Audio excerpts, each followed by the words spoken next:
Hi hello నమస్తే welcome to NSN speed news. బస్సుల్లో ప్రయాణికులు ఇచ్చే 10 రూపాయల నాణేలు తీసుకోవాలని కండక్టర్లు డ్రైవర్లను TJSRTC ఆదేశించింది.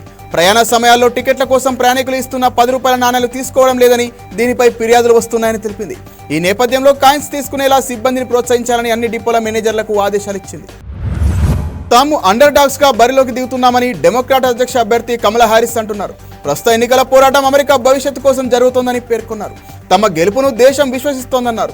మరో 68 రోజులే నిజం మాట్లాడేందుకే నేను ఇక్కడికి వచ్చానని, మా ముందు చాలా కష్టమైన పని ఉందన్నారు. హార్డ్ వర్క్ అంటేనే గుడ్ వర్క్ అని, మీ సహకారంతో మేము నవంబర్లో విజయం సాధిస్తామని అన్నారు. సీఎం చంద్రబాబు కర్నూలు జిల్లా పర్యటన ఖరారైంది. ఈ నెల 31న పత్తికొండ పుచ్చకాయల మడలో జరిగే పెన్షన్ల పంపిణీ కార్యక్రమంలో సీఎం పాల్గొనున్నారు. గన్నవరం ఎయిర్పోర్ట్ నుంచి ఓర్వకల్ ఎయిర్పోర్టుకు ప్రత్యేక విమానంలో వెళ్తారు. అక్కడి నుంచి హెలికాప్టర్లో పుచ్చకాయల మడకు చేరుకోనున్నారు. ఒక సునామీలాగా జరిగిపోయానని మాజీ మంత్రి రోజా అన్నారు. ఇది ప్రజలు ఓడించిన ఓటమి కాదని, నాయకులు ఏ తప్పు చేయలేదని, కానీ వైసీపీ ఘోరంగా ఓడిపోవాల్సి వచ్చిందన్నారు. నగర్లో జరిగిన ఓ కార్యక్రమంలో ఆమె పాల్గొన్నారు. ఏ రోజుకైనా అసలు విషయాలు బయటకు వస్తాయని తెలిపారు. అధికారంలో ఉన్నప్పుడే కాదని, ప్రతిపక్షంలో ఉన్న కార్యకర్తలకు తాము అండగా ఉంటామని రోజా హామీ ఇచ్చారు. బాలీవుడ్ నటి కేసుపై మాజీ మంత్రి పేర్ని నాని సంచలన ఆరోపణలు చేశారు. ఆ కేసంతా డ్రామా అని ఆయన కొట్టిపారేశారు. కొంతమంది ఐపీఎస్లను టార్గెట్ చేశారని, అందుకోసమే నటి కేసును తెరపైకి తీసుకొచ్చారని చెప్పారు. కొంతమంది అధికారులపై కేసులు పెట్టించేందుకే కొత్త డ్రామాకు తెరతీశారని వ్యాఖ్యానించారు. ఆ కేసులో నిందితుడు విద్యాసాగర్ రావుకు తమకు ఎలాంటి సంబంధం లేదన్నారు. కొంతమంది మహిళలను అడ్డంగా పెట్టుకుని నీచానికి పాల్పడుతున్నారని విమర్శించారు. ఆ నటిపై చాలా రాష్ట్రాల్లో కేసులున్నాయని, అలాంటి ఆమెను అడ్డం పెట్టుకుని తమ పార్టీపై బురద జల్లుతున్నారని పేర్ని నాని వ్యాఖ్యానించారు. ఎన్టీఆర్ భరోసా కింద ప్రజలకు అందించే పెన్షన్ల పంపిణీలో భాగమయ్యే ప్రభుత్వ ఉద్యోగుల బదిలీల విషయంలో ప్రభుత్వం కీలక నిర్ణయం తీసుకుంది. సెప్టెంబర్ 15 వరకు వీరికి బదిలీలు ఉండవని ఆదేశాలు జారీ చేసింది. మిగతా ప్రభుత్వ శాఖలకు చెందిన ఉద్యోగులకు సెప్టెంబర్ 1 నుంచి బదిలీలు చేపడతామని వెల్లడించింది. సెప్టెంబర్ 1వ తేదీ నుంచి ప్రారంభమయ్యే పెన్షన్ల పంపిణీలో ఇబ్బందులు తలెత్తకుండా ప్రభుత్వం బదిలీలపై ఈ నిర్ణయం తీసుకుంది. అర్ధరాత్రి నుంచి దేశవ్యాప్తంగా ఆన్లైన్ పాస్పోర్ట్ సేవలు నిలిచిపోయాయి. సోమవారం ఉదయం 6 గంటల వరకు అందుబాటులో ఉండవని కేంద్రం తెలిపింది. ఆన్లైన్ పోర్టల్ అప్డేట్ వల్ల యంత్రం ఏర్పడినట్లు పేర్కొంది. ఈ సమయంలో కొంత అపాయింట్మెంట్లను షెడ్యూల్ కావని చెప్పింది. ఇవాళ అపాయింట్మెంట్ రీషెడ్యూల్ విషయాన్ని దరఖాస్తుదారులకు మెసేజ్ల ద్వారా సమాచారం ఇచ్చినట్లు హైదరాబాద్ ప్రాంతీయ పాస్పోర్ట్ కార్యాలయం తెలిపింది. కేంద్రం ఇటీవల ప్రకటించిన యూనిఫైడ్ పెన్షన్ పథకాన్ని కేంద్ర ప్రభుత్వ ఉద్యోగ సంఘాలు తిరస్కరించాయి. దీనివల్ల ఎలాంటి ప్రయోజనం లేదని తేల్చి చెప్పాయి. ఓల్డ్ పెన్షన్ స్కీమ్ని అమలు చేయాలని association of central secretariat service స్పష్టం చేసింది. అది తమ హక్కు అని, దానికోసం పోరాడుతూనే ఉంటామని ఎక్స్ వేదికగా ప్రకటించింది. యుఎస్ అధ్యక్ష ఎన్నికల్లో బరిలో ఉన్న రిపబ్లికన్ పార్టీ అభ్యర్థి ట్రంప్ కన్నా డెమోక్రటిక్ పార్టీ అభ్యర్థి కమలా హారిస్ ముందంజలో ఉన్నట్టు రాయిటర్స్ పోల్స్ సర్వే తెలిపింది. ఇద్దరి మధ్య 4% వ్యత్యాసం ఉన్నట్టు తెలిపింది. హారిస్ కు 45%, ట్రంప్ కు 41% ఓటింగ్ వచ్చినట్లు తెలిపింది. కాగా నవంబర్ 5న అధ్యక్ష ఎన్నికలు జరగనున్న సంగతి తెలిసిందే. తిరుమలలో ఇకపై లడ్డూ పంపిణీ విషయంలో కీలక మార్పులు రానున్నాయి. శ్రీవారి లడ్డూ ప్రసాదం బ్లాక్ మార్కెటింగ్ అరికట్టేందుకు టీటీడీ చర్యలు తీసుకుంటుంది. ఇకపై దర్శనం టికెట్, ఆధార్ కార్డు ఉన్న వారికి మాత్రమే శ్రీవారి లడ్డూలు అందజేసేలా నూతన విధానాన్ని తిరుమలలో అమలు చేయనున్నారు. దీంతో దళారీ వ్యవస్థను నియంత్రణ చేయవచ్చని టీటీడీ భావిస్తోంది. కొత్తగా తెచ్చిన నిబంధనలో ఇకపై శ్రీవారి భక్తులకు దర్శన టోకెన్ పైన ఒక ఉచిత లడ్డూ లభిస్తోంది. అలాగే ఆధార్ కార్డు చూపించిన వారికి మాత్రం 100 రూపాయలు చెల్లిస్తే 2 లడ్డూలను కొనుగోలు చేయవచ్చు. రిలయన్స్ ఇండస్ట్రీస్ లిమిటెడ్ సంస్థ చైర్మన్ ముఖేష్ అంబానీ కీలక ప్రకటన చేశారు. జియో ఐఏ క్లౌడ్ వెల్కమ్ ఆఫర్ను ఆయన వెల్లడించారు. ఈ ఆఫర్ ద్వారా జియో యూజర్లకు 100 GB data free cloud storage ఇవ్వనున్నారు. ఈ ఏడాది దీపావళి నుంచి ఈ ఆఫర్ అమల్లోకి వస్తోంది. క్లౌడ్ డేటా స్టోరేజ్తో పాటు ఏఐ సర్వీసులు ప్రతి ఒక్కరికి ఇండియాలో అందుబాటులో ఉంటాయి. 47వ వార్షిక జనరల్ మీటింగ్లో ఆయన ఈ ప్రకటన చేశారు. దేశ రాజధాని ఢిల్లీలో ఆగస్టు నెలలో ఇప్పటి వరకు 378.5 మిల్లీమీటర్ల వర్షపాతం నమోదైనట్లు వాతావరణ శాఖ తెలిపింది. గత 12 ఏళ్లలో ఇదే అత్యధికమని పేర్కొంది. 2013 ఆగస్టులో 321.4 మిల్లీమీటర్ల వర్షపాతం నమోదైనట్లు వెల్లడించింది. ఓవరాల్గా 1961 ఆగస్టులో నమోదైన 583.3 మిల్లీమీటర్ల వర్షపాతమే ఇప్పటికీ అత్యధికంగా ఉంది. మరోవైపు ఈ సీజన్లో ఇప్పటి వరకు 825.5 మిల్లీమీటర్ల వర్షపాతం నమోదు కావడం గమనార్హం. భారత జట్టు కెప్టెన్ రోహిత్ శర్మకు డబ్బు ముఖ్యం కాదని స్పిన్నర్ రవిచంద్రన్ అశ్విన్ అన్నారు. తనకు తెలిసినంత వరకు రోహిత్ తలనొప్పి తెచ్చుకోవాలని కోరుకోవడని చెప్పారు. ఐపీఎల్లో హిట్ మ్యాన్ ముంబైని వీడతారనే ప్రచారంపై ఆయన స్పందించారు. భారత జట్టుకి కెప్టెన్ గా ఉన్నాను, ముంబైకి చాలా సార్లు కెప్టెన్ గా చేశాను. ఇప్పుడే కెప్టెన్ కాకపోయినా ముంబైకి ఆడడం సంతోషమని రోహిత్ అనుకుంటున్నారని ఓ చర్చలో చెప్పారు. పునర్నిర్మించేందుకు సిద్ధంగా ఉన్నామని మహారాష్ట్ర ముఖ్యమంత్రి ఏక్నాథ్ షిండే అన్నారు. శివాజీ విషయంలో రాజకీయాలు చేయొద్దని విపక్షాలకు విజ్ఞప్తి చేశారు.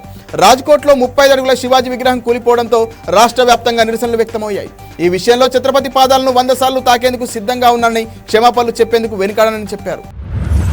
5 ఏళ్లలో 20 లక్షల ఉద్యోగాలు కల్పించాలనేది తమ ప్రభుత్వ లక్ష్యమని మంత్రి లోకేష్ తెలిపారు. విశాఖలో ఏపీ ఐటీ అసోసియేషన్ ప్రతినిధులతో సమావేశమయ్యారు. మెరుగైన ఐటీ పాలసీని తీసుకువస్తాం, దేశంలో టాప్ కంపెనీలతో చర్చిస్తున్నాం, త్వరలో శుభవార్త వింటారు. ఐఎస్బీ తరహాలో విశాఖలో ప్రపంచ స్థాయి ఏఐ యూనివర్సిటీని ఏర్పాటు చేస్తాం. రాబోయే 5 ఏళ్లలో విశాఖను $100 బిలియన్ ఎకానమీగా నగరంగా తీర్చిదిద్దామని లోకేష్ తెలిపారు. ముస్లింలు తమ వివాహాలు విడాకులను ప్రభుత్వం వద్ద తప్పనిసరిగా నమోదు చేయాలంటూ రూపొందించిన బిల్లును అస్సాం అసెంబ్లీ ఆమోదించింది. ఈ చట్టం ద్వారా క్వాజీ వ్యవస్థను తొలగించడం, బాల్య వివాహాలను నిరోధించడం లక్ష్యమని సీఎం హిమంత బిశ్వ శర్మ తెలిపారు. ఈ చట్టం ముస్లింల వ్యక్తిగత చట్టాన్ని ప్రభావితం చేయదన్నారు. అస్సాం ముస్లిం వివాహాలు విడాకుల నమోదు చట్టం 1935 స్థానంలో ఈ కొత్త చట్టం వచ్చింది.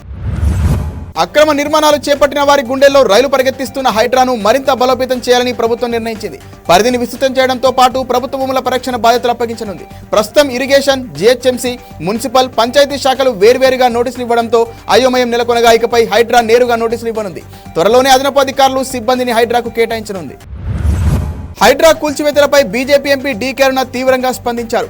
4 రాష్ట్రాల్లో ఎన్నికల కలెక్షన్ల కోసమే సీఎం రేవంత్ రెడ్డి హైడ్రాను తెరపైకి తెచ్చారని ఆరోపించారు. ఆక్రమణ జరిగితే ఓ పద్ధతి ప్రకారం చర్యలు తీసుకోవాలన్నారు. గత ప్రభుత్వాలు ఇల్లు కట్టిస్తే ఈ ప్రభుత్వం కూల్చేస్తుందని విమర్శించారు. హామీలను అమలు చేయలేకే హైడ్రా పేరుతో రేవంత్ హడావిడి చేస్తున్నారని అరుణ మండిపడ్డారు. పని ప్రదేశాల్లో మహిళలపై జరిగే లైంగిక వేధింపులపై ఫిర్యాదు చేసేందుకు కేంద్రం షీబాక్స్ అనే పోర్టల్ను అందుబాటులోకి తెచ్చింది. ఈ పోర్టల్ను కేంద్ర మహిళా శిశు అభివృద్ధి శాఖ మంత్రి అన్నపూర్ణాదేవి ప్రారంభించారు. మలయాళ చిత్ర పరిశ్రమలో మహిళల ఇబ్బందులపై జస్టిస్ హేమా కమిటీ ఇచ్చిన నివేదిక చర్చకు దారితీసిన నేపథ్యంలో కేంద్రం ఈ పోర్టల్ను ప్రారంభించింది. లైంగిక వేధింపులపై అందే ఫిర్యాదుల పరిష్కారం ద్వారా మహిళల భద్రతకు ఈ పోర్టల్ ఉపయోగపడుతుందని చెప్పారు. ఎగువ రాష్ట్రం కర్ణాటకలో ఎడతెరిపి లేకుండా కురుస్తున్న వర్షాలతో కృష్ణానది ఉధృతంగా ప్రవహిస్తోంది. దీంతో శ్రీశైలం ప్రాజెక్టులోకి భారీగా వరద నీరు వచ్చి చేరుతోంది. దీంతో అధికారులు 10 గేట్లను 10 అడుగుల మేర ఎత్తి నీటిని దిగువకు విడుదల చేస్తున్నారు. అనంతరం ఈ నీరంతా నాగార్జునసాగర్ ప్రాజెక్టులోకి చేరుతోంది. ప్రస్తుతం శ్రీశైలం ప్రాజెక్టులోకి ఇన్ఫ్లో 2,86,434 క్యూసెక్కులుగా ఉంది. అవుట్ఫ్లో 3,48,235 క్యూసెక్కులుగా ఉంది. శ్రీశైలం డ్యాం నుంచి వస్తున్న నీటితో నాగార్జునసాగర్ ప్రాజెక్టు జలకళను సంతరించుకుంది. దీంతో అధికారులు 20 గేట్లను ఎత్తి దిగువకు నీటిని వదులుతున్నారు. ఏపీ రాజకీయాల్లో వలసలు జోరందుకున్నాయి. అధికారం కోల్పోయాక ఉండి లాభం లేదనుకుంటున్న వైసీపీ నేతలు ఒక్కొక్కరిగా పార్టీని వీడుతున్నారు. ఇప్పటికే ఎమ్మెల్సీ పోతల సునీత పార్టీ సభ్యత్వంతో పాటు తమ ప్రజమికి రాజీనామా చేయగా ఆ పార్టీ రాజ్యసభ సభ్యుడు మోపిదేవి వెంకటరమణ, జగన్కు అత్యంత సన్నిహితుడు విజయసాయిరెడ్డి వంటి వారు పార్టీని వీడుతున్నారంటూ జోరుగా ప్రచారం జరుగుతుంది. ఈ క్రమంలో విజయసాయిరెడ్డి మీడియా ముందుకొచ్చారు. తాను పార్టీ వీడుతున్నారంటూ వస్తున్న వార్తల్లో నిజం లేదని వెల్లడించారు. ప్రజల నేత రాజన్న బిడ్డ నాయకత్వంలోనే తాను పనిచేస్తానని తెలిపారు. కంగనా రనౌత్ స్వీయ దర్శకత్వం వహించిన ఎమర్జెన్సీకి తెలంగాణలో ఎదురుదెబ్బ తగిలే అవకాశం ఉంది. న్యాయ నిపుణుల అభిప్రాయం తీసుకుని చిత్రాన్ని నిషేధించేందుకు ప్రయత్నిస్తానని సీఎం రేవంత్ రెడ్డి సిక్కులకు హామీ ఇచ్చారు. సినిమాలో తమ వర్గాన్ని ఉగ్రవాదులు, దేశద్రోహులుగా చిత్రీకరించారని 18 మంది సభ్యుల సిక్కు బృందం ప్రభుత్వ సలహాదారు షబ్బీర్ అలీ వద్ద ఆందోళన వ్యక్తం చేసింది. దీనిని ఆయన సీఎం దృష్టికి తీసుకెళ్లారు. భారత రెజ్లింగ్ సమాఖ్య మాజీ అధ్యక్షుడు బ్రిజ్భూషణ్ శరణ్ సింగ్ కు ఢిల్లీ కోర్టులో చుక్కెదురైంది. బ్రిజ్భూషణ్ తమపై లైంగిక వేధింపులకు పాల్పడ్డారంటూ గతేడాది 6 మహిళా రెజ్లర్లు ఫిర్యాదు చేయగా ఢిల్లీ పోలీసులు ఆయనపై ఛార్జ్షీట్ దాఖలు చేశారు. అయితే తనపై ప్రతీకారంతో కొంతమంది కావాలని ఇలా చేస్తున్నారని, ఈ కేసులో విచారణను నిలిపివేయాలని బ్రిజ్భూషణ్ తరపు న్యాయవాది కోర్టుకు వాదనలు వినిపించారు.